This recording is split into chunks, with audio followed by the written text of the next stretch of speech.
फेरी घेतली, नंतर उतरायचं होतं पण ती वर असं चढलंच नाही त्या पट्टीवरती.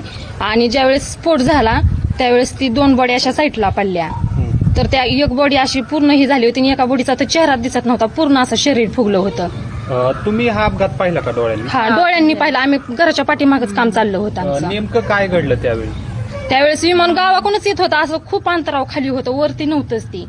त्यांनी उतरायचा प्रयत्न केला पण ती दुसऱ्या फेरीला उतरायला गेल्यानंतर ती असं जाग्यावरच हे झालं, तिथं वरपट्टीवरती चढूच शकलं नाही. स्फोट खूप मोठा झाला का? खूप मोठा होता. आणि नंतर काय परिस्थिती झाली स्फोटानंतर? स्फोट झाल्यानंतर आम्ही इथून पळालो, पाणी घेतलं पण ती आमची सुद्धा शक्यता नव्हती ती असं हे करायची, पाणी वाचण्याची. आम्ही खूप घाबरलेलो. त्यावेळेस दोन्ही साईडला 2 बॉड्या पडल्या होत्या आणि ती पूर्ण एक बॉडी ना, चेहरा तर काही दिसत नव्हता पण पूर्ण पांढरा शपथ माणूस आणि असं पूर्ण फुगलेली बॉडी होती.